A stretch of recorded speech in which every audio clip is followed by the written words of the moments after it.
और 2012 में मैंने यूपीएससी की तैयारी शुरू की। अच्छा, और पहले अटेम्प्ट में ही मेरा पहले अटेम्प्ट में ही आपने निकाल लिया। आपके इंटरव्यू में क्या हुआ? मेरे से पूछा गया आपका हॉबी क्या है। मेरा हॉबी तो खाली था। एक बार दूरदर्शन की टीम के साथ उसी गांव में हम 30 तारीख को गए तो घात लगा के नक्सलियों ने हमला किया, जिसमें कि एक दूरदर्शन का कैमरामैन जो था अच्युतानंद साहू, वो शहीद हो गया। और साथ में हमारे 2 पुलिस जवान जो है शहीद हुए, जिसमें एक यंग सब इंस्पेक्टर भी था। बहुत ही भावुक दिन था मेरे लिए वो। और छोटी पार्टी थी हमारी 15-20 पुलिसकर्मी की, दूसरी तरफ करीब 100 से ज़्यादा माओवादी थे। तुम्हें पता नहीं मेरे पापा डीएसपी हैं। तो मैंने उनको बोला, भाई पापा आपके डीएसपी हों या आईजी हों, कुछ भी हों।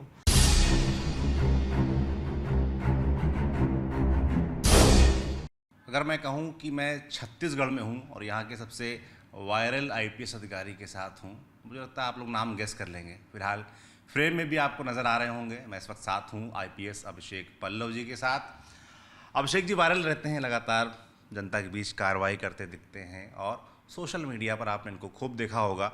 तो हमने कहा जब छत्तीसगढ़ आए हैं तो फिर कम से कम उनसे मिलें, उनकी कहानी समझें और ये पूरा कॉन्सेप्ट कैसे आया, कहाँ से आया, वो समझते हैं।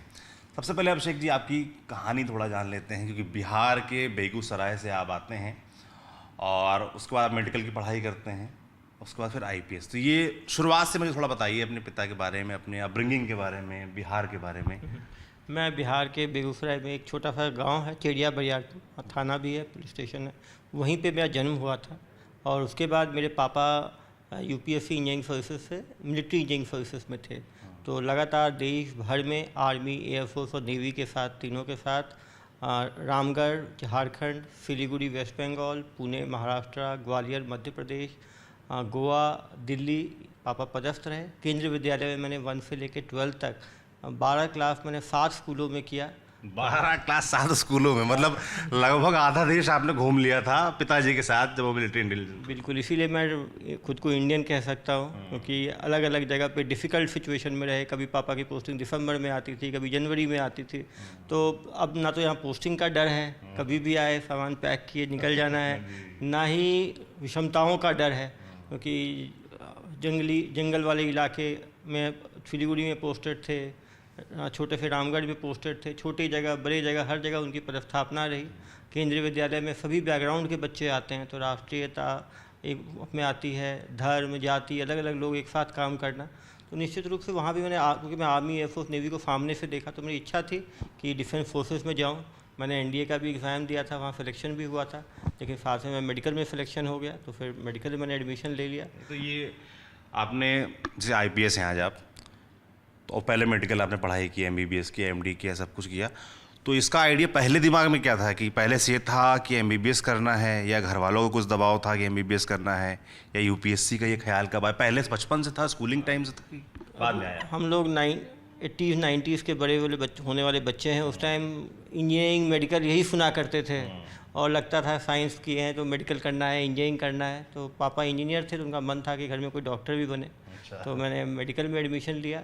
और उसके बाद यूपीएससी के बारे में ज़्यादा पता नहीं रहता, लेकिन बिहार में शुरू से लोग बोलते हैं कलेक्टर, एसपी, मतलब जब आप जन्म लेते हैं तो वहाँ के डीएनए में ही है कि क्या करोगे, बड़ा होकर क्या कलेक्टर बन जाओगे क्या, लोग बोलते रहते हैं। तो हमेशा रहता है कलेक्टर कैसे बनते हैं, एसपी कैसे बनते हैं, वो चीज़ रहती है। जब एमबीबीएस किया तो कुछ बैचमेट जो है यूपीएससी की तैयारी कर रहे थे। उस टाइम मेरा एमडी में सिलेक्शन हो गया, तो मैंने एमडी कंप्लीट किया। और एमडी कंप्लीट करने के बाद जब डॉक्टरी में कर ही रहा था, तो लगा कभी 10 मरीज 20 मरीज देख के हम दवाई देते हैं, वो कोई खा नहीं पाते क्योंकि पैसे नहीं है उनके पास, घर वालों को अवेयरनेस नहीं है, वो नहीं खिला रहे हैं। एडवांस बीमारी हो जाती है तब लेके आते हैं। जब तक आप यदि सिविल सर्विसेज में यदि हम जाएँ तो आईएएस, आईपीएस, आप समाज में जाके आप काम करते हैं, फील्ड में काम करते हैं। और जब तक आप फील्ड में जाके काम ना करें तो समस्या का हॉलिस्टिक जो सोल्यूशन है वो मुश्किल है। और मेरा अभी भी मानना है कि इस देश में यदि आप टैक्स पेयर्स मनी पर यदि आप जनता के लिए काम कर सकते हैं तो वो सिविल सर्विसेज वो स्कोप देती है। स्कोप हर जगह है, इवन मेडिकल में है, इंजीनियरिंग में है, लेकिन मैक्सिमम लोगों के साथ मिनिमम टाइम में यदि इस ज़िंदगी में 40-50 साल में ज़्यादातर लोगों के लिए आप कुछ करना चाहते हैं। ऐसा कोई इंसिडेंट था कि ये ख्याल आया? क्योंकि भाई एमबीबीएस, एमडी पर्याप्त समय लेता है, पर्याप्त पढ़ाई होती है। मेरे मित्र हैं जो कि उन्होंने कुछ एमबीबीएस, एमडी वगैरह किया है, खूब पढ़ना पड़ता है, खूब दिमाग लगाना पड़ता है और लंबा समय भी लगता है इस पढ़ाई को करने में, एग्ज़ाम्स निकालने में। तो उतना लंबे समय तक संघर्ष करने के बाद फिर आपके मन में कैसे कब ख्याल आया, कोई ऐसा इंसिडेंट था क्या? बिल्कुल, मैं जब वहाँ एमडी कर रहा था तो मैंने देखा कि एक आदमी, मैं national drug dependence treatment centre है, अपेक्स सेंटर है एम्स का गाजियाबाद में, वहाँ पे कार्यरत था। तो मैंने देखा कि एक व्यक्ति नशे का इतना आदी हो गया था कि उसने नशे की पूर्ति के लिए अपनी 2 बच्चियों तक को बेच दिया। तो मुझे समझ में आया कि केवल यदि हमें कोई भी बीमारी को ट्रीट करना है तो उसकी उत्पत्ति पे हमें जाना पड़ेगा, और उसके लिए सिविल सर्विस सबसे अच्छा है। स्टिग्मा एक बहुत बड़ी चीज़ है। लोगों को डायबिटीज़ भी होता है, लेकिन लोग बोलते हैं प्राउडली कि हमें डायबिटीज़ है, हमें हाइपरटेंशन है। मेंटल इलनेस को लेकर लोगों में इतना स्टिग्मा रहता है, कोई डिप्रेशन है, एंजाइटी है, लोग अपनी बात रख नहीं पाते, कुसकते रहते हैं, बहुत से लोग आत्महत्या कर लेते हैं। तो फिर मुझे लगा कि यदि हमें सचमुच कम्युनिटी में जाके काम करना है, तभी हम इस बीमारी से जो कि एपिडेमिक है, उससे हम लड़ सकते हैं। और जब फिर मैं यहाँ पर आया, मैंने एक चीज़ लाइफ में देखा कि हर डिसीजन शुरू से नहीं हो सकता। आदमी को लाइफ में एक्सपीरियंसेस आते हैं, आदमी चेंज होता है, कुछ नए एक्सपोजर आता है, नई चीज़ें आदमी सीखता है, और कोई भी स्किल का भी नुकसान नहीं होता है। जैसे मैंने मेडिकल किया, फिर मैंने साइकेट्री की, दोनों का मुझे फ़ायदा मिलता है। मैं दंतेवाड़ा में था, अति संवेदनशील नक्सल क्षेत्र था। मैं और मेरी पत्नी, हम दोनों ने मिलकर करीब 300 गाँव में जाके मेडिकल कैंप लगाया। ये भी मेरा एक सवाल था, क्योंकि आप आईपीएस हैं और आप कोविड कॉल 2013 के सिलेक्शन, पहले थोड़ा उस पर बात कर लेते हैं, सिलेक्शन के बारे में, तैयारी के बारे में बात कर लेते हैं, फिर इस तरह के एक्सपीरियंसेस पे आएंगे। तो आपने डिसाइड किया एमडी के बाद कि आपको यूपीएससी करना है, तो उसका कोई कोचिंग की, तैयारी कैसे की? ये भी है कि यदि हम अपने सब्जेक्ट्स को, हमने अंडर ग्रेजुएशन, पोस्ट ग्रेजुएशन अच्छी तरह पढ़ा है, और यदि हम उन सब्जेक्ट्स को रख पाते हैं तो तैयारी भी आसान होती है, कम दिनों में भी होती है। मैंने मेडिकल साइंस अपना ऑप्शनल रखा, साइकोलॉजी, क्योंकि मैं साइकेट्री किया था, अपना ऑप्शनल रखा। किस सन की बात है जब आपने एमडी ये 2006-2009 में मैंने एमडी किया। 9 से लेके 12 तक मैंने दिल्ली के बड़े बड़े हॉस्पिटल्स हैं, राम मनोहर लोहिया हॉस्पिटल है, जीबी पंत हॉस्पिटल है, वहाँ पे मैंने अपनी सेवाएं दी।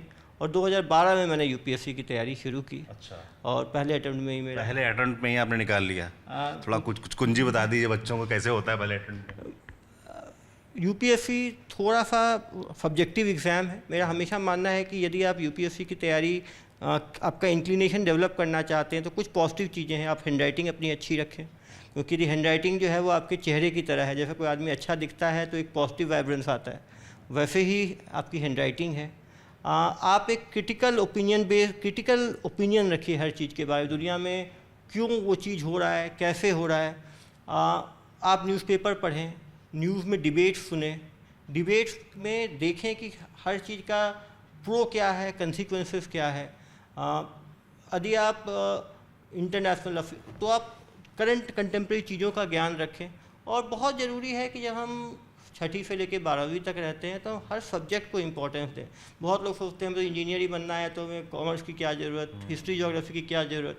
यदि आपने अच्छी तरह हिस्ट्री, जोग्राफी, इकोनॉमिक्स स्कूल में पढ़ा है, तो जब आप कोचिंग में करेंगे या बाद में तैयारी शुरू करेंगे तो आपके लिए बहुत आसान होगा। आपको टर्मिनोलॉजी पता रहेगी, आपको कंसेप्ट पता रहेगा। तो बहुत ज़रूरी है कि बच्चे 6ठी से लेकर 12वीं तक जो भी सब्जेक्ट्स हैं उसको ध्यान से पढ़ें, क्योंकि समझ के पढ़ें, सोचें ये कैसे हो रहा है। कुछ लोग सोचते हैं साइंस ही साइंस है। आज के टाइम में ह्यूमैनिटीज़ को भी साइंस की तरह पढ़ना होता है कि यदि ये लड़ाई नहीं होती तो क्या होता, ये लड़ाई में दूसरा जो पार्टी हारा वो कैसे जीत सकता था, यदि वो जीत जाता तो क्या होता। पेंटिंग इस यदि हर एंगल से देखना चाहिए, हर एंगल से यदि हम देखें और हर चीज़ सोचें, शुरू से हम डिस्कस करने की आदत डालें, अच्छे पीयर्स बनाएं। बहुत ज़रूरी है कि हमें कंपटीशन 1-2 आदमी से नहीं, पूरे देश में हमारा कंपटीशन है, दुनिया में कंपटीशन है। बहुत ज़रूरी है सिनर्जी डेवलप करें, अच्छे 2-3 दोस्त बनाएं, जिसको एक चीज़ समझ में कंसेप्ट आता है वो खुद समझे, फिर दूसरे को समझाए। टॉपिक्स हम डिवाइड कर लें। ऐसा किया था दोस्तों से हेल्प स्कूल को बहुत काम आया। मतलब मेडिकल में वैसे भी लोग साथ बैठ के ज़्यादा पढ़ते हैं, ज़्यादा डिस्कस करते हैं, लेकिन यदि ये किसी भी फील्ड के लिए ये है कि यदि आप अच्छे दोस्त बनाएं, अच्छी बड़ी बनाएं, अच्छे खुद की हैंडराइटिंग में नोट्स बनाने की आदत डालें। ये भी बहुत इंपॉर्टेंट है कि 10 पेज की चीज़ को हम 1 पेज में कैसे कंसाइज करके लिख पाएँ, और 1 पेज की चीज़ कंटेंट को पढ़ के हम 10 पेज कैसे लिख पाएँ। ये दोनों इंड्यूसिव और डिड्यूसिव जो राइटिंग है ये बहुत काम आता है, क्योंकि यूपीएससी के 3 फेजेज हैं, प्रिलिमिनरी है, मेंस है, इंटरव्यू है। तीनों अलग अलग क्वालिटी टेस्ट करता है। प्रिलिमिनरी जो है वो एमसीक्यू बेस्ड होता है, जो मेंस होता है वो सब्जेक्टिव होता है। उसमें आप आंसर कैसे बिल्ड करते हैं, कैसे आप लिखते हैं, टाइम लिमिट आपका कैसा है, आपका राइटिंग स्पीड कैसा है। राइटिंग स्पीड भी बहुत अच्छा काम आता है। यदि आपने शुरू से आपको लिखने की आदत है, और लिखने की स्पीड तभी बढ़ती है जब ज़्यादा लिखते हैं। आज के दिन में बहुत बच्चों को लैपटॉप की आदत पड़ गई है, मोबाइल की लोगों आदत। के साथ बड़ी दिक्कत है। हम लोग लैपटॉप में काम करते हैं तो जितना हिंदी लिखना होता है सब कुछ, और जैसे ही कुछ हाथ से लिखने को पड़ जाए तो लगता है भाई मैंने मुसीबत। काफ़ी बच्चों को देखा है, मुश्किल होती है क्योंकि उनको आदत है व्हाट्सएप पे टाइप करने की, लैपटॉप पे लिखने की, या आईपैड पे नोट्स बनाने की।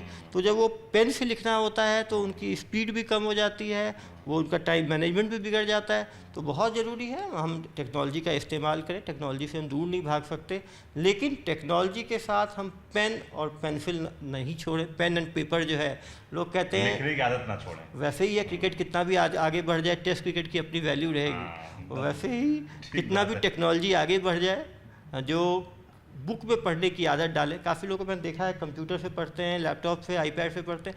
वो पढ़ना उसमें अच्छा रहता है, लेकिन उसको रिवाइज करने में बड़ी मुश्किल आती है। आपको कहाँ ढूंढना है, पेज टर्न करने में बहुत टाइम लगता है। यदि आपने अपने नोट्स बना रखे हैं, बुक में आपने अंडरलाइन कर रखा है, तो एक वो बुक मेमोरी भी होती है कि हम तुरंत पहचान जाते हैं, हाँ इस पेज में यहाँ पर ये चीज़ था, इस पेज में ये चीज़ था। हमारे अपने अंडरलाइन करने का अलग तरीका होता है, हम किस कलर से कर रहे हैं, कैसे कर रहे हैं। उसी के ऊपर नीचे में छोटे छोटे नोट्स लगा देते हैं, उसके ऊपर चप्पा चिपका देते हैं, काम की चीज़ लिख देते हैं। तो किताब से पढ़ना और नोट्स बनाना बहुत ही अच्छी हैबिट है। हम नोट्स बनाने की भी हैबिट रखें और लिखने की भी हैबिट रखें। बिल्कुल। ये जो आपने तैयारी का तरीका बताया, इसके अलावा जब यूपीएससी एस्पिरेंट से बात करो या जिन्होंने निकाल लिया उनसे बात करो, सबसे ज़्यादा उत्सुकता रहती है कि इंटरव्यू में क्या हुआ था। आपके इंटरव्यू में क्या हुआ था? मैं इंटरव्यू जो है वो बेसिकली पर्सनैलिटी टेस्टिंग है। यूपीएससी को पर्सनैलिटी टेस्टिंग कहते हैं। आपकी पर्सनैलिटी वो जज करने की कोशिश करते हैं। जो भी एक सिविल सर्वेंट को चाहिए। सिविल सर्वेंट आज के में स्ट्रेसफुल जॉब है, स्ट्रेस को कैसे हैंडल करते हो, चीज़ें गड़बड़ाती हैं तो कैसे हैंडल करते हो। आप समाज के जो विभिन्न सेक्शंस हैं, डिप्राइव सेक्शन, माइनॉरिटी, उनकी तरफ आपकी सोच कैसी है, आपके जो डेमोक्रेटिक वैल्यूज़ हैं उनके बारे में आपकी, तो जो भी आप जवाब देते हैं वो जवाब में एम्पैथी आना चाहिए, जवाब में इंक्लूसिवनेस आना चाहिए। आप जो भी हमें प्रियम्बल के जो बेसिक टीनेंट्स हैं वो सब आपके इंटरव्यू में झलकना चाहिए। और बहुत चीज़ें ऐसी हैं कि आप आर्टिफिशियली नहीं प्रोड्यूस कर सकते। आपको वो लाइफ में बहुत चीज़ें से बहुत ज़रूरी है करनी पड़ेगा, हाँ, आपके नेचर में होनी। आप बाहर घूमें, गरीब कैसे जीवन व्यतीत करते हैं उसको देखें, समाज के डिफरेंट सेक्शंस की क्या थिंक प्रोसेस है उसको जानें। क्योंकि जब आप जितनी डाइवर्सिटी आपके अंदर होगी वो वहाँ पर झलकेगी। सिंप्लिसिटी ज़रूरी है, रेस्पेक्ट ज़रूरी है, आपका जेस्चर बहुत ज़रूरी है। पर्सनैलिटी केवल आपकी भाषा नहीं है, आपका जेस्चर्स भी है, आपकी बॉडी पोस्चर है, आप किस तरह से आप कॉन्फिडेंट हैं, किस तरह से अपनी बात को आप रख पाते हैं। आपकी हर चीज़ में कुछ ओपिनियन होनी चाहिए जिसको आप सब्सटेंशिएट कर पाते हैं। आपकी कंटेम्प्रेरी चीज़ों पे, इंटरनेशनल अफेयर्स पे, हर चीज़ पे आपकी पकड़ होनी चाहिए। आपका एक व्यू पॉइंट होना चाहिए, क्लैरिटी होनी चाहिए। यदि आप कॉन्फिडेंट हो, क्योंकि जब आप सिविल सर्वेंट रहेंगे तो आपको डिसीजंस लेने पड़ेंगे। आप और डिसीजन के लाइफ में बहुत सारे डिसीजन हमेशा वो ग्रे में होते हैं, वो सही भी जा सकते हैं, गलत भी जा सकते हैं, लेकिन अच्छा आपकी लीडरशिप क्वालिटीज़ वहाँ पे दिखना चाहिए। क्योंकि सिविल सर्वेंट, कोई भी सिविल सर्विसेज आपको 4 साल 5 साल में जो है लीडरशिप पोजीशन में डाल देती है। आप पूरे ज़िले के एसपी रहते हैं, कलेक्टर रहते हैं, हज़ारों एम्प्लॉयज़ आपको देखना होता है। तो मैनेजमेंट स्किल, ऑर्गेनाइजेशनल स्किल्स, हर व्यक्ति के जूते आप फुट में रख के आप कि एक कांस्टेबल क्यों कैसे काम अच्छा कर सकता है, हम हेड कांस्टेबल को मोटिवेट कैसे कर। जो आदमी अपने, क्योंकि ना हम अपने सीनियर्स बदल सकते हैं ना अपने जूनियर्स बदल सकते हैं, उनसे हम मैक्सिमम एक टीम के रूप में कैसे काम करते हैं। क्योंकि पूरी सिविल सर्विसेज एक टीम है। आप एक जूनियर लेवल से शुरू करते हैं, हायरार्की में धीरे धीरे आप ऊपर जाते हैं, बहुत पेशेंस की आवश्यकता है। तो ये सब गुण जो है वो इंटरव्यू बोर्ड जो है वो आपको जज करती है। कुछ सवाल आपको याद हैं? कोई सवाल आपसे पूछा, जैसे कि अक्सर वो चलता है कि जीने गिने थे क्या पूछते हैं, है ना, इस तरह के अजीब तरह के सवाल जनरली आते हैं सामने। होता क्या है, कोई सवाल आपको याद हो ऐसा? बिल्कुल, क्योंकि जब मैं था तो क्योंकि मैंने 2013 में इंटरव्यू दिया था। उस टाइम वेनेजुएला में एक फूड क्राइसिस चल रहा था, प्रेसिडेंट चेंज हुए थे, डेथ हुई थी प्रेसिडेंट की। उनके बारे में पूछा गया था कि उनकी डेथ में इतनी लाखों की भीड़ क्यों जुटी। तो उसी पे फिर पूछा कि वो सोशलिस्ट गवर्नमेंट थी, सोशलिस्ट और कैपिटलिस्टिक फॉर्म ऑफ गवर्नमेंट में क्यों कौन अच्छा है, क्या फ़ायदे हैं, क्या नुकसान है। उसके बाद मेरे से पूछा गया कि एक एथिक्स का क्वेश्चन पूछा गया। जनरली एक साइकोलॉजी के मेंबर रहते हैं, वो एथिक्स से रिलेटेड क्वेश्चन पूछते हैं, लाइफ के प्रैक्टिकल प्रॉब्लम्स के बारे में। एक जो है इंटरनेशनल अफेयर्स के बारे में पूछते हैं, एक हॉबीज़ के बारे में पूछते हैं। अच्छा। मेरे से पूछा गया आपका हॉबी क्या है, मेरा हॉबी तो खाली था। तो उन्होंने कहा तुम ऐसा कैसे हो सकता है किसी व्यक्ति के पास कोई हॉबी ना हो। तो मैंने कहा मैडम मैं तो एम्स में डॉक्टर हूँ, वहाँ पे सुबह 7 बजे से मरीज़ देखना शुरू करता हूँ, रात के 11-12 बज जाते हैं, लोग ठीक होते हैं। इससे ज़्यादा खुशी और इससे ज़्यादा अच्छी हॉबी क्या हो सकती है? क्योंकि ज़िंदगी में खुशी जो मिलता है, इनर सेटिस्फैक्शन तब मिलता है जब आप कुछ ऐसे लोगों के लिए कर पाओ जो कोई नहीं कर पाता जिसके लिए। तो मैंने कहा मैम मैं शुरू से ऐसी ही जगह पे रहा हूँ जहाँ पे 24/7 जॉब रहा है, और आगे सिविल सर्विसेज में जाऊँगा तो वो भी 24/7 जॉब रहेगा। तो कोई भी आंसर सही गलत नहीं होता, आप अपने आप को किस तरह से फेस करते हैं। फिर मैंने बताया मेरे इसमें कि डिबेट मुझे अच्छा लगता है, लीडरशिप। तो फिर पूछा गया कि आप किसी डिबेट में पार्टिसिपेट किए थे, उसका टॉपिक बताएं। तो मैंने बताया women if given equal opportunities can excel in all spheres of life. फिर विमेन के बारे में मेरे से कुछ पूछा गया। तो बहुत ज़रूरी है कि आप कोई भी चीज़ इंटरव्यू में बोलें वो इंक्लूसिवनेस को दिखाए, कहीं पे प्रेजुडिस ना हो, वो जेंडर को लेके, रेस को लेके, सोसाइटी को लेके। एक लिबर आपकी जो है खुलापन जो है वो सामने आना चाहिए, ओरिजिनलिटी सामने आना चाहिए। उनको अंदर लगना चाहिए कि हाँ यदि ये व्यक्ति सिविल सर्वेंट के रूप में आएगा तो वो समाज के लिए, देश के लिए कुछ अच्छा करने की कोशिश करेगा।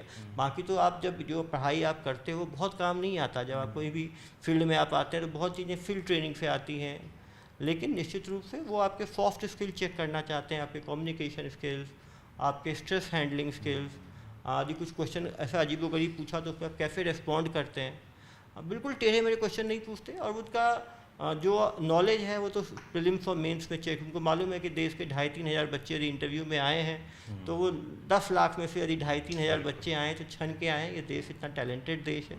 तो वो बड़ा तगड़ा कंपटीशन। क्या रैंक थी आपकी? मेरी 261 रैंक थी। 261 रैंक। शुरुआत से आपके दिमाग में क्लैरिटी थी कि आईपीएस बनना है, आईएएस बनना है, मतलब ये दिमाग को चल रहा होगा? क्या था? मेरा फर्स्ट ऑप्शन था, लेकिन आईपीएस में सेकंड ऑप्शन था, क्योंकि पापा आर्मी में थे तो वर्दी मुझे हमेशा अच्छी लगती थी, और मुझे जब आईपीएस सेकंड चॉइस था मुझे मिला। मैं दोबारा अटेम्प्ट दिया क्या आपने उसके बाद? मैं 29 के एज में तैयारी शुरू करी, लेट शुरू करी। एक अटेम्प्ट था मेरे पास। एक ही अटेम्प्ट था? मुझे घर वाले परेशान थे कि क्यों तैयारी कर रहे हो। मैं साथ में मेरा छोटा भाई तैयारी कर रहा था, उसका वो भारतीय वन सेवा में मध्य प्रदेश काडर में है, वो 5 साल छोटा है मेरे से। हम लोग साथ तैयारी शुरू किए थे। तो मैं कहना बड़ी बहुत ज़रूरी है। हमारे भाई आपको बड़ी था? बिल्कुल बड़ी था हम दोनों। और कभी लाइफ में ये भी देखा कि काफ़ी लोग परेशान होते हैं कि हमने लेट हो गए, हम पहले कर लेते तो क्या होता। हम ये लाइफ में कभी भी रिमॉर्स नहीं होना चाहिए और गिल्ट नहीं होना चाहिए। आदमी को जब जो अच्छा लगे वो चीज़ करना चाहिए, कोई चीज़ लेट नहीं है। कोरोना ने हमें सिखा दिया। कोरोना में काफ़ी मेरे फ्रेंड्स थे, अच्छे डॉक्टर्स थे, 30-35 साल की उम्र में देश की मरीजों की सेवा करते हुए शहीद हो गए। तो हर जगह पे जो है आदमी को लाइफ में आगे क्या हो किसी को नहीं पता। लेकिन मेरा हमेशा मानना है यूपीएससी के लिए आप तैयारी करने के पहले एक बार सिलेबस देख लें, एक बार जो बेसिक टीनेंट्स हैं अच्छी तैयारी करने के लिए वो आपके अंदर हैं कि नहीं है। काफ़ी लोग मैं देखता हूँ वो सेल्फ रियलाइजेशन नहीं करते, सेल्फ फीडबैक नहीं देते, सालों तैयारी करते रहते हैं, 7 साल, 8 साल, 10 साल। और ये बहुत ही इंपॉर्टेंट ईयर्स हैं आपके लाइफ के। जब आप 22-23 साल में आप तैयारी शुरू करते हो और ये आपने इतने साल दे दिए और आपकी सफलता नहीं मिली, तो एक असफलता अंदर आपको एक स्कार छोड़ देती है और ज़िंदगी भर आप परेशान रहते हो। तो बहुत ज़रूरी है तैयारी करने के पहले थोड़ा स्व आकलन करें, पूरी मेहनत के साथ करें, लगातार फीडबैक दें, टीचर्स को अपने आंसर राइटिंग दिखाएं, मॉक टेस्ट दें, नंबर कम आ रहा है दोस्तों से डिस्कस करें, क्योंकि बिना इम्प्रूव किए उस बेंचमार्क पे पहुँचे कोई फ़ायदा नहीं है। और यूपीएससी सबसे ट्रांसपेरेंट एग्ज़ाम है, अकेला एग्ज़ाम है जिसमें आज तक कभी कोई दाग नहीं लगा। बहुत सारे एग्ज़ाम में दाग लगा, लेकिन यूपीएससी जो है दागहीन रहा। बिल्कुल। अब थोड़ा सा आपकी पोस्टिंग्स पे आते हैं। आप दंतेवाड़ा रहे, आपने बताया नक्सलाइट इलाके में रहे, तो वहाँ कैसा एक्सपीरियंस रहा? उसके अलावा क्योंकि आप डॉक्टर भी रहे हैं, तो वो किस तरीके से कभी हेल्प किया? कोविड के टाइम में कैसा क्या रहा? जब मैं दंतेवाड़ा में पोस्टिंग हुई तो काफ़ी सीनियर अधिकारियों को लगा कि ये डॉक्टर आकर नक्सल इलाके में कैसे काम करेगा। यहाँ तो लड़ने वाला व्यक्ति चाहिए, वॉरियर टाइप का आदमी चाहिए। अच्छा, पुलिस से क्या ये एक्सपेक्ट किया जाता है कि हमेशा जब आप लोग नए आते हैं तो ये एक्सपेक्टेशन रहती है कि थोड़ा टफ, रफ एंड टफ जो मेरे सिपाही थे, जब मैं थाना में पोस्टिंग हुई थी दुर्ग में, मैं प्रोबेशनर था, तो मैं थाने वाले बोलते थे सर आप IAS होते तो अच्छे अधिकारी होते। मैंने कहा क्यों भाई? तो कहे सर आप इतना फॉर्म में हैं, इतने सरल हैं, आपकी भाषा तो पुलिसिया भाषा है ही नहीं आपकी। थोड़ा आपको मूछे ऊँचे रख लेनी चाहिए, थोड़ा दबंग दबंग टाइप चलता है वो। क्योंकि लेकिन मैंने देखा कि पुलिसिंग में भी डाइवर्सिटी चाहिए, इसीलिए सिविल सर्विसेज सभी ब्रांचेस ऑफ लोगों को अलाउ करता है एग्ज़ाम देना, doctor, engineer, lawyers, chartered accountant, humanities, commerce, science, क्योंकि उससे एक सर्विस में डाइवर्सिटी आती है। जब मैं दंतेवाड़ा गया तो मैं और मेरी पत्नी दोनों डॉक्टर थे। हम लोगों ने करीब दंतेवाड़ा में 300 गांव हैं, हमने हर गांव में एक बार कैंप लगाया। काफ़ी लोग डरते थे कि वहाँ पे कैंप लगाने से हमला हो सकता है, लेकिन हमेशा मानना है कि यदि आप अच्छे इंटेंशन के साथ कोई काम करते हैं तो सारे स्टेक होल्डर्स आपका साथ देते हैं। और शुरू में जब मैं जाता था तो पुलिस को देख के लोग भाग जाते थे ग्रामीण, कि पुलिस आएगी तो मारपीट करेगी, पुलिस आएगी तो ऐसा कोई डरावना एक्सपीरियंस कभी ऐसा हुआ हो कि आप नक्सलाइट इलाके में गए हों और कभी ऐसी स्थिति बन गई हो कि हमले जैसी स्थिति है या निकलना पड़ेगा या घेर लिया है, ऐसा कुछ कभी हुआ? बिल्कुल, मुझे याद है कि अभी 2023 का चुनाव है, 2018 का चुनाव था। 30 अक्टूबर की घटना है। दूरदर्शन की टीम आई थी नीलावाया गाँव में, पहली बार मतदान होना था रनपुर थाना क्षेत्र में। वहाँ पे 3-4 बड़े न्यूज़ चैनल वाले पहले उस गांव में जा चुके थे। नक्सलियों को आभास हो गया था कि लगातार यहाँ पे मीडिया की टीम आती है और साथ में पुलिस अधिकारी कर्मचारी आते हैं।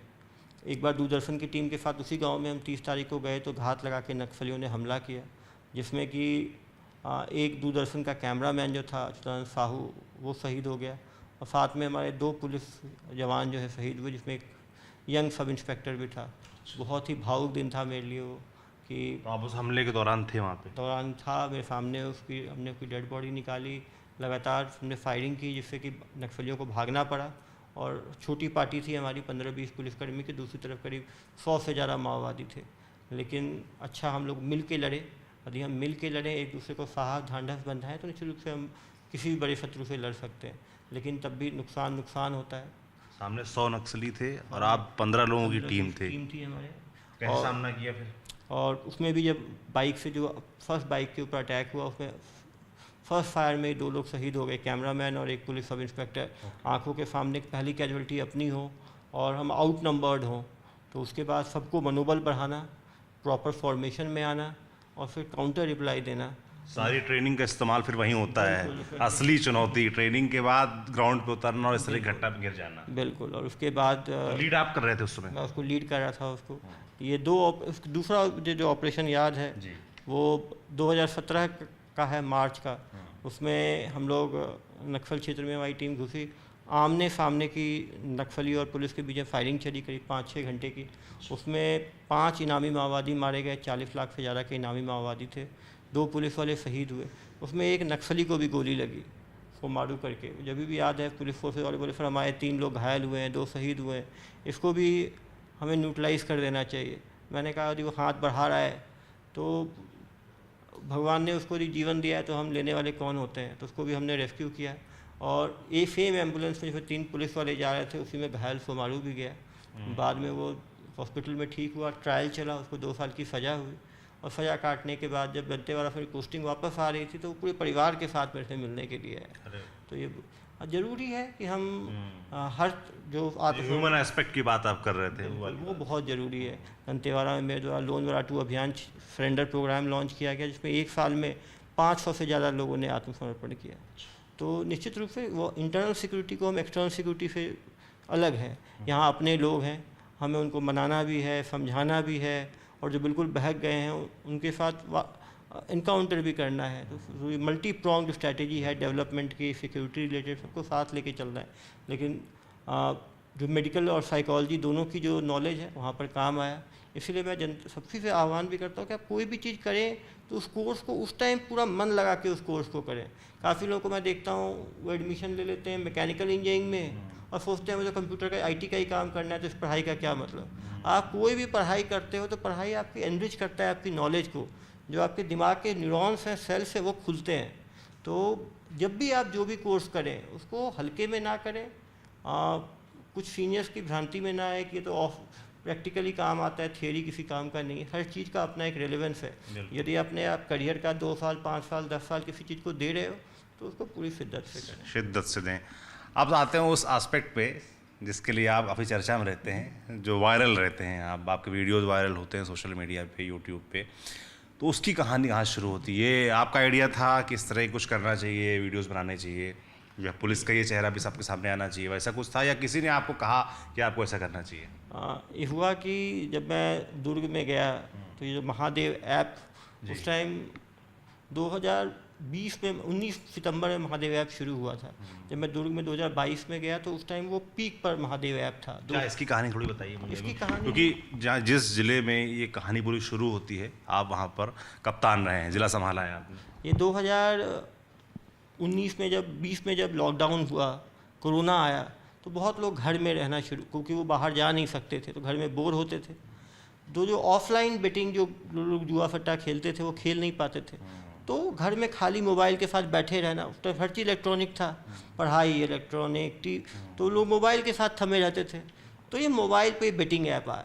अब लोगों को ये पीयर टू पीयर आपस में एक दूसरे को व्हाट्सएप के थ्रू भेजते थे, क्योंकि उस टाइम घर में खाली बैठे हैं, लोग क्रिकेट देखते थे, फुटबॉल देखते थे, तो देखते टेम्प्ट होके उस पर बेटिंग भी करते थे।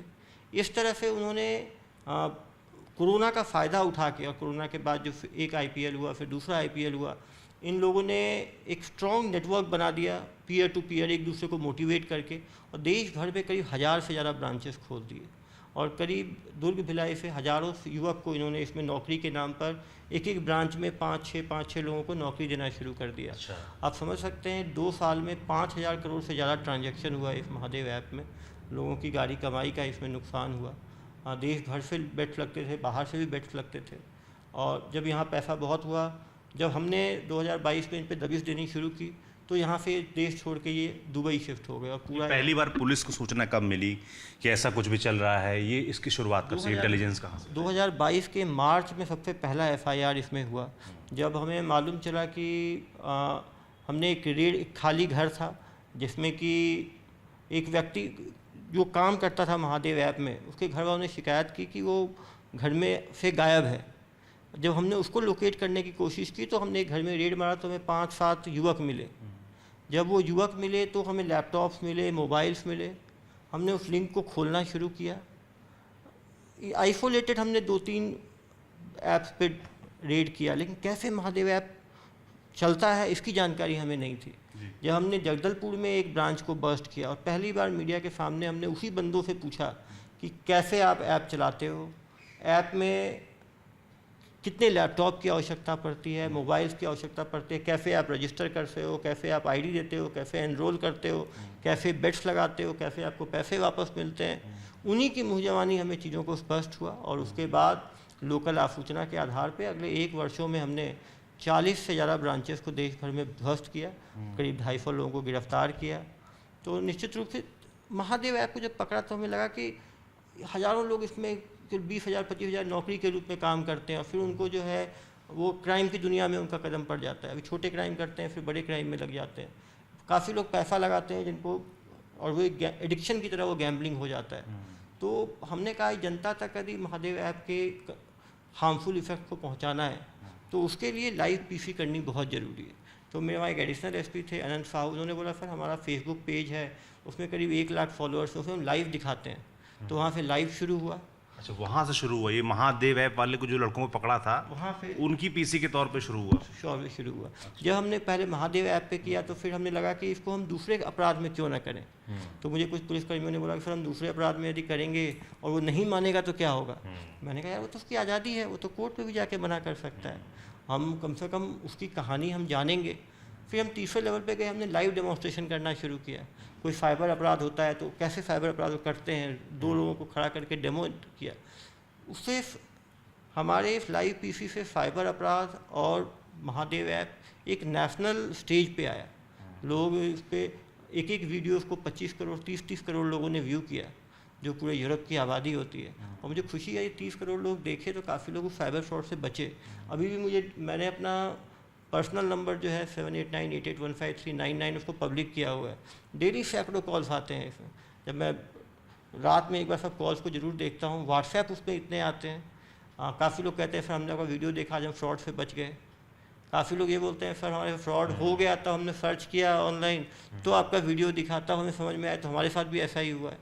तो अवेयरनेस फैलाने में समय लगता है, वो बिहेवियर चेंज धीरे धीरे होता है। लेकिन मुझे खुशी है कि कोई मुझे फ़ोन करता है, मैं थोड़ा ही बताया था, 1930 हेल्पलाइन नंबर है, साइबर हेल्पलाइन, वहाँ आप कॉल कर लें। काफ़ी लोगों को हेल्पलाइन नंबर तक नहीं पता है। लोग जब हेल्पलाइन नंबर ढूंढते हैं गूगल पे तो वो फ्रॉडस्टर का नंबर निकल जाता है, दोबारा फ्रॉड हो जाता है उनके साथ। तो बहुत ज़रूरी है, क्योंकि ये इंडिया जो है वो साइबर एज में जा रहा है।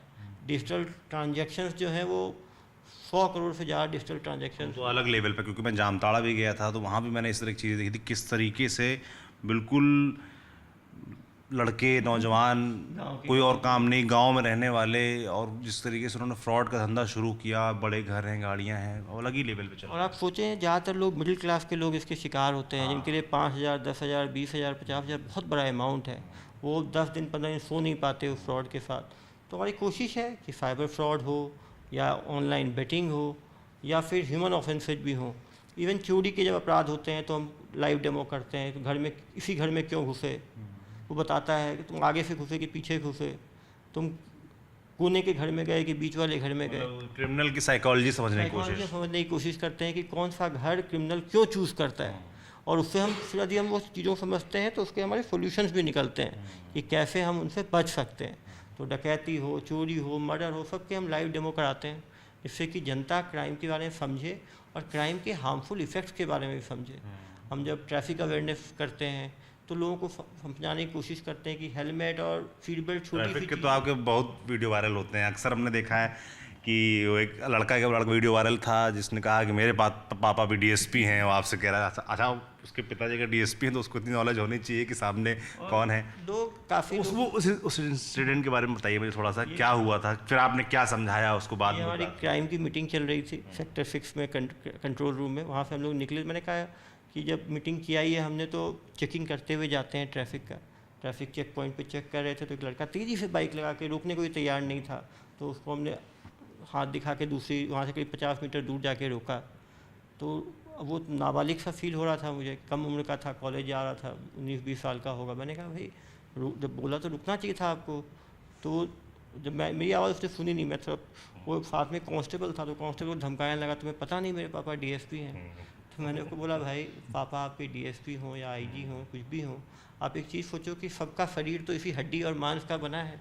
सड़क पे यदि आप गिरोगे तो कितनी महंगी बाइक से गिरो या महंगी ये से गिरो, चोट उतना ही लगता है, और जान यदि जानी होगी तो उतनी जल्दी जाती है। आप देख सकते हैं काफ़ी बड़े बड़े नामी लोग बड़ी बड़ी लग्जूरियस गाड़ियों में उनका एक्सीडेंट हुआ और उन्होंने सीट बेल्ट नहीं लगाया था तो उनकी जानें चली गई। तो हम छोटी सी चीज़ें हमें कभी कभी जब हमारे साथ होता नहीं है तो हम उसकी इम्पोर्टेंस नहीं समझते, लेकिन होने के पहले यदि हम लर्न कर लें तो हम समझदार व्यक्ति हैं। तो फिर वो असल में थे उसके पिता डीएसपी के नहीं थे क्या? डीएसपी थे, लेकिन फिर वो उनके फादर भी आए, फिर उनसे भी मिला। अच्छा। उन्होंने भी कहा कि नहीं जो है बेटे से गलती हो गई। मैंने कहा गलती नहीं, आप समझाओ, बेटा आप ही का है, कल को कुछ हो जाएगा एक्सीडेंट तो आप परेशान हो गए। बहुत लोगों को मैं देखता हूँ कि देश में सबसे ज़्यादा जाने यदि किसी एक चीज़ में जा रही हैं तो वो एक्सीडेंट है। आप कोई बीमारी इतनी बड़ी नहीं है, इतना कोरोना में पूरे साल भर में जाने गई, उससे ज़्यादा जाने हर साल एक्सीडेंट्स में जाती हैं। लेकिन कोरोना क्योंकि एपिडेमिक के फॉर्म में है तो उसे हम समझ पाए, और क्योंकि एक्सीडेंट डेली फॉर्म में होता है तो हम उसकी इम्पोर्टेंस को नहीं समझ पाते। और जब भी कोई व्यक्ति की जान जाती है तो घर वालों को लगता है कि उसमें मर्डर हो गया होगा, उसकी गलती नहीं होगी, दूसरे व्यक्ति ने कर दिया होगा। तो बहुत ज़रूरी है कि हम घर में अवेयरनेस फैलाएं कि ड्रंकन ड्राइविंग हम ना करें। काफ़ी, और सबसे बड़ी बात है एक्सीडेंट से मरने वाले लोग जो हैं वो 20 साल से 35 साल के लोग ज़्यादा मरते हैं, जो कि ब्रेड अर्निंग मेंबर्स हैं या तो अपने जान का टुकड़ा है। आप सोच सकते हैं उस फादर मदर पे क्या बीतेगी जिनके 20 साल 25 साल 30 साल के बच्चों का उनके आंखों के सामने उनको अंतिम संस्कार करना पड़े। तो बहुत ज़रूरी है कि हम समय लगते बच्चों को समझाएं, क्योंकि जब यंग एज में हम होते हैं तो हम एक डिनाइल फेज में होते हैं कि हमारी तो ब्रेकिंग अच्छी है, हमारे रिफ्लेक्सेज अच्छे हैं, उसका एक्सीडेंट हो गया हमारा नहीं होगा। ये एडोलेसेंस में हार्मोनल चेंज रहता है, आदमी रिस्क टेकिंग बिहेवियर होता है उस टाइम, हम किसी की नहीं सुनते, हमको टेढ़ा मेढ़ा गाड़ी चलाना हमें अच्छा लगता है, उसको हम रील्स बना के इंस्टाग्राम पे डालते हैं, और बहुत ज़रूरी है कि दूसरे व्यक्ति भी जो इस रील्स को देखें हम उसको अप्रिशिएट ना करें, हम एक लाइन लिखें कि बेटा ये नियम तोड़ रहे हो, ऐसे गाड़ी ना चलाया करो। यदि उसके एक पोस्ट के ऊपर यदि 50 लोग एक लाइन लिख देंगे निगेटिव, तो वो कभी ऐसी रील नहीं डालेगा। समाज को बहुत ज़रूरी है कि हम रोकना टोकना हम शुरू करें, हम केवल मज़े ना लें। हम जब भी कुछ इंस्टाग्राम देखते हैं, फेसबुक देखते हैं, यदि कोई दोस्त हमारा कुछ गड़बड़ कर रहा है तो उसे हमें उसको उसी टाइम कुछ लिखना चाहिए, क्योंकि सही टाइम पे दी हुई सलाह यदि हम 10 लोग बार बार देंगे तो वो व्यक्ति ज़रूर सीखेगा। जब हम बाहर जाते हैं तो यदि हम एक कचरा कहीं गिराते हैं, 10 आदमी हमें आँख घूर के देखता है तो हम खुद ही उठा के उसको कचरे के डब्बे में डाल देते हैं। तो हमारा सोसाइटी तभी आगे बढ़ेगा जब हम सब उस चीज़ के लिए रोकेंगे टोकेंगे। मुझे याद है मैं अभी फ्लाइट से आ रहा था तो मैं अपना मोबाइल देख रहा था, जब प्लेन उड़ने वाला था, एक फ़ोन रिसीव कर रहा था, तो मुझे बगल में एक बैठे हुए थे, करीब मिडिल एज मैन होंगे, उन्होंने मुझे बोला कि आप फ़ोन तो एरोप्लेन मोड में डालना है, आप बात क्यों कर रहे हैं, इससे तो ट्रांसमिशन में प्रॉब्लम आ सकती है, आप बंद करें। मुझे खुद लगा कि नहीं गलती है, मैंने फ़ोन बंद की। हम काफ़ी भाषण देते हैं लेकिन हमारे अंदर भी कमियां रहती हैं। तो हर व्यक्ति को चाहिए कि यदि हम सब सुरक्षित तभी रह सकते हैं जब हम हर गलत चीज़ के सामने अपनी बात रखें। यदि मान लीजिए फ़्लाइट में हर लोग आदमी मोबाइल यूज़ करेगा, खुदा ना खास्ता कभी कम्युनिकेशन में प्रॉब्लम आ जाए और प्लेन गिर जाए तो सभी लोग का देहांत हो जाएगा। काफ़ी लोग जब एयर होस्टेस सारे सिग्नल्स देती है तो लोग मज़े में सुनते नहीं हैं, लोग इधर उधर देखते हैं, और खुदा न खास्ता कभी यदि वो गेट खोलने की ज़रूरत पड़ जाए, इमरजेंसी गेट, तो 100 में 90 लोग उस गेट को नहीं खोल पाएंगे। तो बहुत ज़रूरी है कि हम हर चीज़ की एक वैल्यू है, फिर टेकन फॉर ग्रांटेड वाला हम लोग रहता है कि ठीक है देख लेंगे, होगा तो देख लेंगे, और जब होता है तो फिर कर नहीं पाते, पता ही नहीं है। तो इसीलिए बहुत ज़रूरी है कि जैसे कि अक्सर हमने देखा है जब आप क्रिमिनल से डील करते हो, पीसी कर रहे हो, तो आप मज़े बहुत लेते हैं उनके जैसे वो एक लड़का था, वो गैंगस्टर, बर्थडे बॉय गैंगस्टर, आपने कहा लगाओ चाकू जरा जीभ निकाल के दिखाओ। वो हुआ क्या कि उसने वीडियो लगा रखा था अपने इंस्टाग्राम पे, मैंने वहाँ पे अपना पर्सनल नंबर मैंने पब्लिक किया और मैंने कहा कोई भी व्यक्ति ऐसे छुरी चाकू देखता है तो वो उसको मुझे फॉरवर्ड कर सकता है, हम उसको पकड़ेंगे और समझाइश देंगे। मैंने उसको बोला यार ये चाकू से जीभ में लगा के तुम्हें क्या आनंद मिलता है, जरा दिखाओ, बाकी लोग भी समझेंगे, इससे कोई आनंद नहीं है। और यदि हम इस तरह से चीज़ों को हम प्रमोट करेंगे तो उसको देख के बाकी 100 लोग भी इसको फॉलो करेंगे। समाज में ज़रूरी है कि हम सही चीज़ की ओर आगे बढ़ें। और जहाँ तक एंटरटेनमेंट है, यदि आप कोई भी चीज़ को ब्लैंड रखेंगे तो दो आदमी देखेगा ही नहीं, कोई देखेगा ही नहीं तो उसकी लर्निंग भी नहीं होगी। इसलिए बहुत ज़रूरी है कि पुलिसिंग वैसे भी बहुत ड्राई है, यदि हम चीज़ों को सही ढंग से प्रेजेंट करेंगे, थोड़ा सा उसमें ह्यूमर रखेंगे तो जनता देखेगी भी और सीखेगी भी। यदि कोई चीज़ आपको जनता तक पहुँचाना है तो आपको पैलेटेबल और उसको रखना ही पड़ेगा, थोड़ा सा एंटरटेनिंग रखना ही पड़ेगा, लेकिन कोशिश हमेशा ये रहती है कि कोई आहत ना हो, कोई परेशान ना हो। मुझे खुशी है कि दुर्ग में 1 साल था, मैं 150 से ज़्यादा पीसी लिए, एक व्यक्ति जो भी पीसी में आया उसने दोबारा कभी अपराध नहीं किया, उसके हमने पर्सनल काउंसलिंग की, फैमिली काउंसलिंग की। तो बहुत ज़रूरी है कि हम क्रिमिनल, इस बीच आपके वीडियोस कमा रहे हैं, क्या बात है? अब क्या है कि हर जगह की अपनी मांग होती है। मैं दंतेवाड़ा में था तो वहाँ की अलग मांग थी, मैं हेल्थ कैंप लगाता था, दुर्ग में था तो वहाँ की अलग मांग थी, कवर्धा में हूँ यहाँ की अलग मांग है। अब हर पिच पे अलग अलग चीज़ें चाहिए, कहीं पे यदि आप फ्रंट फुट पे खेलते हो और दूसरे पिच पे आपको बैक फुट पे भी खेलना पड़ता है, वहाँ की ज़रूरतें, वहाँ की पुलिसिंग नीड्स, वहाँ के लोगों की नीड्स सब अलग होता है। शहर में अलग नीड्स है, ग्रामीण क्षेत्रों में अलग नीड्स है। शहर में जुड़ने के लिए सोशल मीडिया अच्छा है, ग्रामीण क्षेत्र में जुड़ने के लिए पर्सन टू पर्सन कांटेक्ट अच्छा है। तो एक ही तरह की पुलिसिंग आप हर जगह नहीं कर सकते, लेकिन मेरे अभी भी मुझे खुशी है कि लगातार मुझे कॉल्स आते हैं और मैं उनके प्रॉब्लम्स का, पूरे देश भर से कॉल आते हैं। काफ़ी लोग ये नहीं समझते कि पुलिस स्टेट का सब्जेक्ट है, कभी कोई यूपी से फ़ोन करता है, कभी कोई एमपी से फ़ोन करता है, फिर हमारी ये प्रॉब्लम है। तो क्या हमने सुना कि भूपेश बघेल ने भी आपकी तारीफ़ की, जो यहाँ के मुख्यमंत्री हैं, क्या आपसे कोई बात हुई इस बारे में? माननीय मुख्यमंत्री जी जब भेंट मुलाकात प्रोग्राम कर रहे थे तो उन्होंने खुले मंच से कहा कि इनको आप जानते हैं, सभी लोगों ने हाँ हाँ किए, तो बोले कि इनको तो सब जानते होंगे।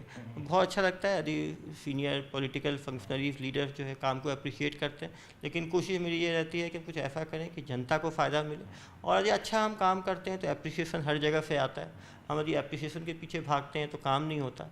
और मुझे खुशी है कि डेली कम से कम 50-100 लोग मुझे फ़ोन करके बताते हैं सर हम कुछ, एक दिन एक मदर का फ़ोन, मैं स्कूल गया था, आत्मानंद स्कूल है यहाँ पे, तो उसकी मदर मुझे, एक टीचर बोलती है कि सर मेरा अपना बेटा है, उसको समझाती रहती थी वो हेलमेट नहीं पहनता, लेकिन आपके समझाने पर आपके डर से वो हेलमेट पहन के बिना बताए निकलता है।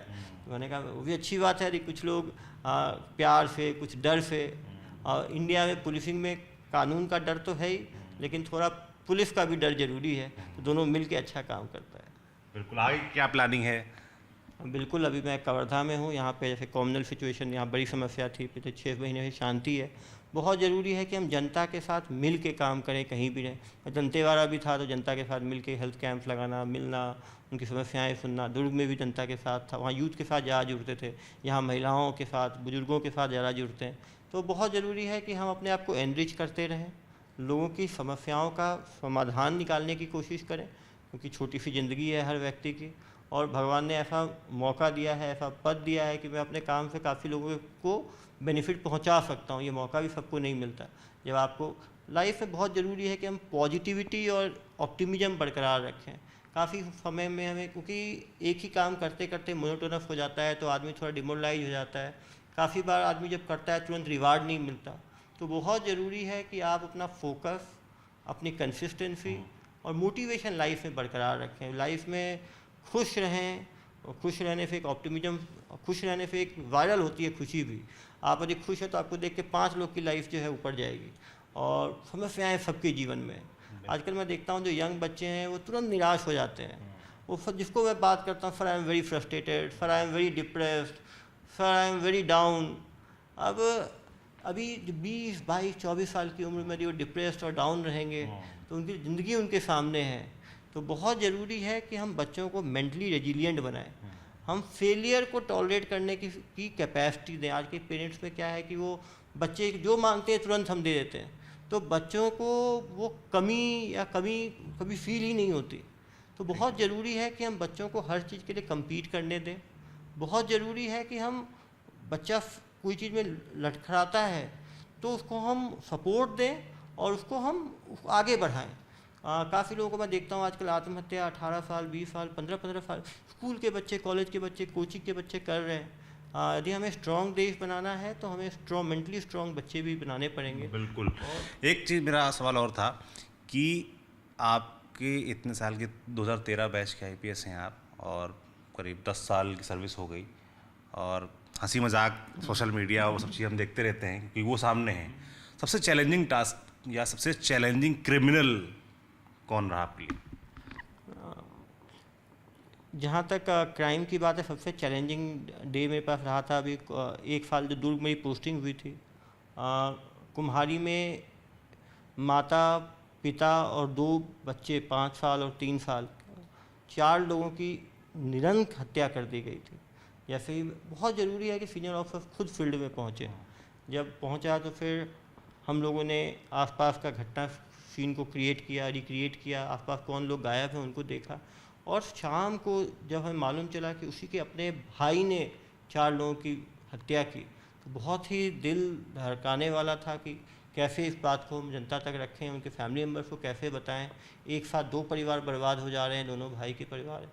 तो निश्चित रूप से आज के जो सोशल बॉन्डिंग है, कहीं ना कहीं हमें सोसाइटी में उसको भी हमें बरकरार करना है। लोगों को मतलब देने की जो कैपेसिटी है बच्चे को, वो बच्चे को सिखाना बहुत ज़रूरी है। हम केवल लेने की सोचते हैं पूरे टाइम, कैसे हम मिल बांट के चीज़ों को करें। आजकल न्यूक्लियर फैमिली आ रहा है तो लोग बच्चे मतलब कुछ एक दूसरे शेयर नहीं करना चाहते। शेयरिंग सिखाना बहुत ज़रूरी है, वो मेरे लिए बड़ा। और दूसरा, एक दिन दहाड़े दिवाली से 4 दिन पहले एक जो है ज्वेलर्स की हत्या कर दी गई थी दुर्ग में। उसको हम लोगों ने, इंटर स्टेट गैंग था बिहार का, यूपी का, हमने 2 दिन में रिकॉर्ड टाइम में उसको टीमें भेज के यूपी बनारस से हमने उसको पकड़ा।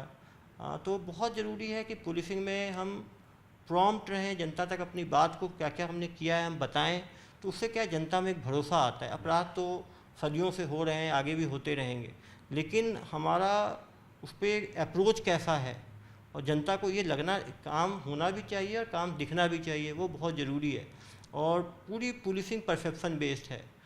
क्राइम परसेप्शन, यदि आपको लगता है कि क्राइम बढ़ रहा है तो आप डरेंगे, आप बाहर कब निकलेंगे, आपकी वर्क डिपेंड। किसी भी समाज में यदि एक संस्था ज़रूरी है, सबसे ज़रूरी है वो पुलिस है। हम पुलिस की इम्पोर्टेंस को कभी कम नहीं आंक सकते। पुलिस का काम जो है वो गोलकीपर की तरह है, और विकेट कीपर की तरह है। यदि विकेट कीपर और गोलकीपर अच्छा ना हो तो अच्छी अच्छी टीमें साफ़ हो जाएंगी।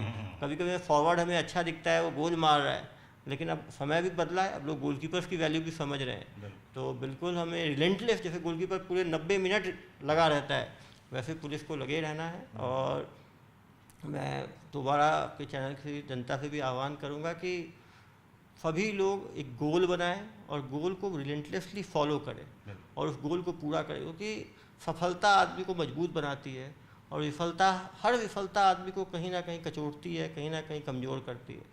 तो सफल बने, आगे बढ़े। Thank you. तो ये थे डॉक्टर अभिषेक पल्लव, फिलहाल कवर्धा के एसएसपी हैं। और आपने अक्सर इनको देखा होगा। ये पूरी बातचीत आपको कैसी लगी हमें कमेंट बॉक्स में लिखकर ज़रूर बताएं। बाकी TV9 डिजिटल देखते रहे। मैं सौरभ हूँ, कैमरे के पीछे मेरे साथ जेरी हैं। शुक्रिया।